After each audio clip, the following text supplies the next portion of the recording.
तरीके से विधायक जो है वो पड़ाव डाले हुए हैं, क्या कुछ फिलहाल की तस्वीरें हैं और क्या राज्यपाल की तरफ से उनसे कोई बातचीत हुई? देखिए, बिल्कुल राज्यपाल ने जो बातचीत की, जैसा कि आपने भी अभी व्यूवर्स के साथ, दर्शकों के साथ ये जिक्र किया, साझा किया कि किस तरह से राज्यपाल ने जो सेशन नहीं बुलाने को लेकर के जो भी तर्क दिए हैं, वो 4 अलग अलग तर्क जो हैं वो सामने रखे थे मुख्यमंत्री को। और राज्यपाल इस वक्त बेहद नाराज भी नजर आए इस पूरे घटनाक्रम के दौरान, क्योंकि जिस तरह से नारेबाजी राजभवन के अंदर की गई उससे राज्यपाल बिल्कुल भी खुश नजर नहीं आए। और इस पूरी तरह से ये कह सकते हैं कि लोकतंत्र की मर्यादाओं का जो है वो यहाँ पर दलील देने के बाद में, और खुद वो बाहर आए, उन्होंने विधायकों को कहा कि मुझे भी इस बात का दुख है कि आप लोगों को यहां आना पड़ा। सोशल डिस्टेंसिंग के लिए उन लोगों के लिए बैंक्वेट हॉल के अंदर व्यवस्था की गई थी बैठने की, लेकिन विधायक वहां नहीं गए। विधायक जो है लॉन के अंदर ही बैठे हुए हैं, वहीं पर उन्होंने पड़ाव डाल लिया। फिलहाल टेंट का सामान जो है वो यहां पर पहुंचा है। मैं कैमरा पर्सन दिखाने की कोशिश करेंगे बाहर किस तरह के सुरक्षा इंतजाम हैं। मुख्यमंत्री बाहर आकर के अपनी बात कह करके गए हैं। मुख्यमंत्री ने अपनी बात को स्पष्ट किया है, बीजेपी को भी काउंटर किया है कि किस तरह से क्या है।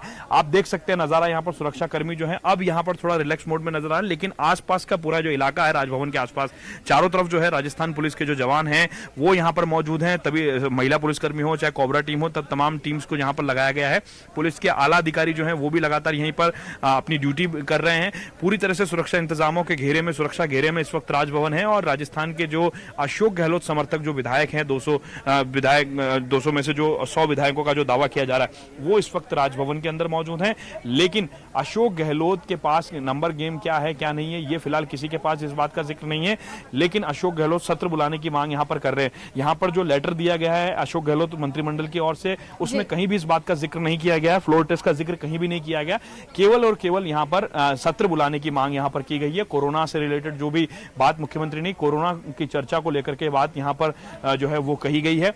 और सबसे बड़ी और महत्वपूर्ण बात यह है कि इस पूरे मसले को लेकर के जिस तरह से बीजेपी ने भी अब आक्रामक रुख जो है वो अख्तियार किया है, उसके बाद में अशोक गहलोत ने कुछ देर पहले ही बाहर आकर के अपना रुख स्पष्ट किया और ये बताने की कोशिश की। हालांकि वो इस बात का जवाब टाल गए कि धरना कब तक चलेगा, लेकिन वो ये बात कह करके गए कि जब तक राज्यपाल की ओर से कोई स्पष्ट जवाब या स्पष्ट कोई पॉजिटिव शायद उनको जवाब नहीं मिलेगा, तब तक ये धरना जो है वो यहां पर जारी रहेगा। सबसे बड़ी बात यह है कि ये जो तमाम विधायक थे बाड़ेबंदी से निकल करके होटल के लॉन से निकल करके अब ये लोग राजभवन के लॉन में बैठे हैं। फिलहाल राज्यपाल जो है वो विधिक परीक्षण करा रहे हैं। उन्होंने विधिक परीक्षण के लिए अफसरों को, जो विधिक से जुड़े हुए जो अफसर हैं, जो ज्ञाता हैं विधानी के, उनको यहां पर बुलाया गया। लेकिन ऐसा पहली बार हुआ राजस्थान के इतिहास में जब विधायिका और न्यायपालिका को लेकर के किसी प्रकार का कोई गतिरोध आया हो, क्योंकि अभी तक ऐसा कोई प्लान नहीं था परेड का, किसी प्रकार का कोई भी जिक्र यहां पर नहीं था कि अशोक गहलोत की अगली रणनीति क्या होगी। लेकिन जैसे ही सुबह हाईकोर्ट का फैसला आया, उसके बाद में अशोक गहलोत सबसे पहले मीडिया से मुखातिब हुए।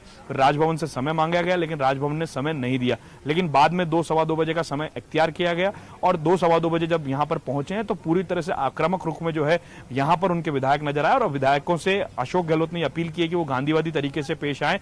कुल मिलाकर के तमाम तरह से जद्दोजहद यही है कि फ्लोर पर अब बात की जाएगी। अशोक गहलोत का कैंप का यही कहना है कि फ्लोर पर बात की जाएगी। लेकिन जिस तरह से अशोक गहलोत कैंप के लोग आरोप लगा रहे हैं, गोविंद सिंह डोटासरा ने कहा कि वहां पर विधायकों को अपहरण किया गया है, बंधक बनाया गया, लेकिन विधायक भी सामने आकर के अब ये घमासान जो है ये गहराता जा रहा है। और ये मान के चला जा सकता है कि यहाँ पर जो स्थितियां हैं राजस्थान की जो सियासी घटनाक्रम के बीच में, वो लगातार जब गहराती जा रही है, ये कानूनी पेचीदगियों के बाद में राजनीतिक पेचीदगियां जो है वो लगातार उलझती में नजर आ रही है। और बीजेपी का जो रुख है वो भी अब सामने नजर आ रहा है। जी लवली, आप कह रहे हैं कि राज्यपाल कलराज मिश्र फिलहाल विधिक सलाह ले रहे हैं सत्र को बुलाने को लेकर, तो आपसे जानना चाहेंगे कितना इसमें वक्त लग सकता है और कब तस्वीर साफ होगी कि आखिर विशेष सत्र बुलाया जाएगा या नहीं बुलाया जाएगा?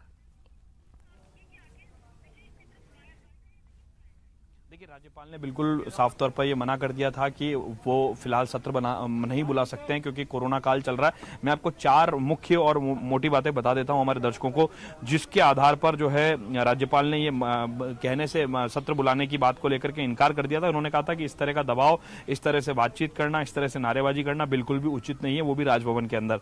इन तमाम चीजों की चर्चा जो थी वो की गई। उसके बाद में अशोक गहलोत ने अपने विधायकों को समझाया कि गांधीवादी तरीके से हम लोगों को यहाँ पर पेश आना, ये हमारे संवैधानिक प्रधान है। अब जो 4 मोटी बातें, उनमें सबसे पहला जिक्र ये किया गया राज्यपाल की ओर से, जो राजभवन की ओर से जो सवाल उठाया गया, वो ये कहा गया कि इतनी जल्दी किस बात की, सत्र बुलाने की इतनी जल्दी क्यों है, आखिरकार अचानक सत्र बुलाने की जरूरत क्या आन पड़ी। सबसे पहली बात ये, यहाँ पर कहीं भी जो लेटर है, जो चिट्ठी है, उसमें फ्लोर टेस्ट की मांग नहीं की गई। और दूसरी जो बात थी वो ये थी, राजभवन ने ये जानना चाहा कि अर्जेंट सत्र क्यों बुलाया जा रहा है। दूसरी बात ये थी कि किस मुद्दे पर, आखिर कौन से ऐसे मुद्दे होंगे जिस पर सत्र के अंदर चर्चा की जाएगी, क्या बातें होंगी सत्र के अंदर, क्योंकि राज्यपाल का अधिकार है।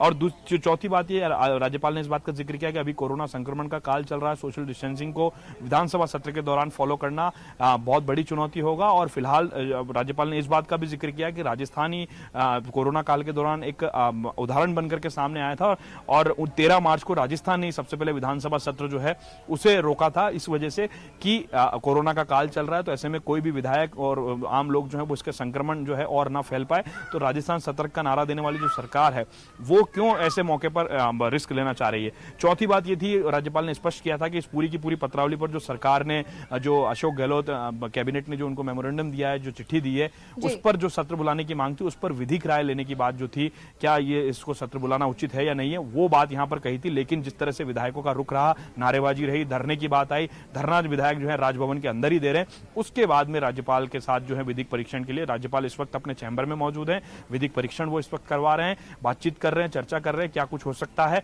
और उस पर पूरा डिस्कशन जो है वो तमाम तरह के जो अपडेट्स हैं वो भी आगे तक पहुंच रहे हैं। बड़ी बात यह है कि अशोक गहलोत कैंप के जो लोग हैं, अशोक गहलोत के जो विधायक हैं, समर्थक विधायक, वो तमाम लोग जो हैं उन्होंने यहां पर अनिश्चितकालीन धरने की बात जो है वो यहां पर कही है। प्रताप सिंह खाचरियावास में तमाम जो और मंत्री हैं और जो विधायक हैं, उन्होंने ट्विटर के माध्यम से साफ कर दिया है कि जब तक सत्र बुलाने की मांग पर कोई विचार नहीं होगा, कोई ठोस आश्वासन उन्हें नहीं मिलेगा, वो लोग राजभवन छोड़ते नहीं दिख रहे हैं। ऐसे में सियासत का ये जो संग्राम है ये गहराता हुआ नजर आ रहा है। फिलहाल आगे हर मिनट हर पल जो है राजस्थान की राजनीति में कुछ नया होता हुआ दिख रहा है। अब इंतजार इस बात का है कि ये महत्वपूर्ण जानकारी आप दे रहे हैं लवली, बने रहिए हमारे साथ। सहयोगी गोवर्धन भी लगातार जुड़े हुए हैं। गोवर्धन, कह सकते हैं हाईकोर्ट की तरफ से जैसे ही सचिन